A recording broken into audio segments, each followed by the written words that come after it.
Solution selling first appeared as a term around the 1980s, and it's really been the dominant model for sales ever since.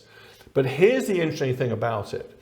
There are really two philosophies of solution selling, and the one that most people use is the one that doesn't work. My name is Tim Pollard. I work for a company called Revolutionize, and welcome to your messaging moment. Let's talk a little bit about solutions and where it first came from. The philosophy of sales for the longest time had been pure product selling and like, hey, this is what we do.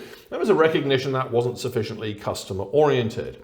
So solution selling kind of originated as a term often ascribed to IBM and their signature selling model. And the fundamental tenet, the basis was, let's get in front of the customer and let's find out what is going on in their world, right? Let's find out what's going on in their world by asking a lot of questions. And so the classic question, sort of the emblematic, terrible question is, what's keeping you up at night? Now, we wouldn't necessarily ask as stupid a question as this, but most sellers have been and were trained to ask this kind of question. What are your challenges? What's the obstacle between where you are now and you're hitting your goal? And that was the dominant model of solutions and still is for a lot of customers. Ask a lot of questions. Here's the problem. It doesn't work. It's been really proven that it doesn't work. It doesn't work for three reasons. Firstly, could you send a worse signal to the customer? Hey, thanks for the time. I don't actually understand your business at all. Please tell me what's going on. So the signal value is terrible. The customer's like, no, I expect you to understand my business if you want to have a conversation with me. The second one is, even if a customer was willing to accept that you don't understand their business, it's incredibly time inefficient. In fact, you would be taking the most precious thing in the world, which is a sales conversation, and wasting the first one because you've turned it into a fishing trip. It's a fishing expedition. I've got a meeting and all I'm going to do is learn about the customer. And then thirdly, this is perhaps the kicker. It was actually learned that very few people could execute the model well, because now you've got this conversation, the customer's talking about some things you can solve, but a lot of things you can't solve. And navigating or managing the conversation from this random sort of what's keeping you up at night conversation to your solution, it was sort of impossibly difficult for most people to sort of make the connection. So you end up sort of stranded in the middle. Well, that's really interesting. Hey, here's our product. Didn't fit.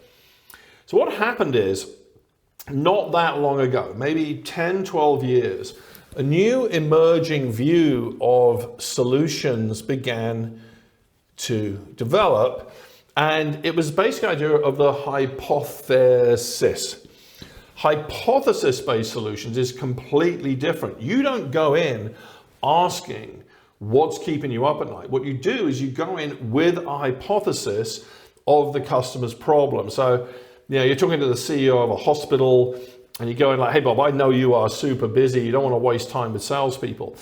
We've been noticing that there's this problem that a lot of hospitals have, no matter what that is. Say, poor lighting or bad operating efficiency or whatever.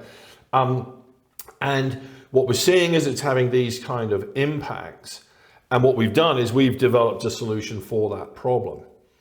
Now, that idea of leading with the problem, leading essentially with a hypothesis of the problem, not the question, is completely different. It's a completely different take on the concept of solutions.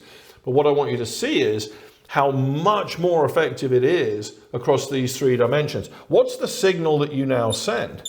The signal that you now send is, I actually understand your business.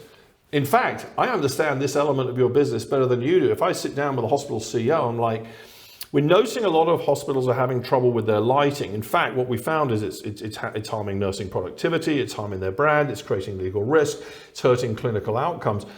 The hospital executive is like, I didn't know any of this. So in fact, it sends a signal that I really understand your business. It's why some people talk about this model of solutions as sort of commercial teaching. Actually, a term I think that Challenger coined. So it sends a fantastic signal. Two, it is incredibly time efficient. You're not wasting any time learning about the customer's problem. We'll talk about what you do learn about in a second, but you're now not wasting that first meeting as a fishing expedition. The first meeting is now really understanding how this problem shows up at the customer, which means the sale is really moving forward. And thirdly, and perhaps most importantly, you keep the conversation exactly on the tracks upon which you want it. The customer, if you've laid out the hypothesis of the problem, you've sort of painted the boundary lines of the field. Now, as the customer discusses that problem, you know that you have the solution for that.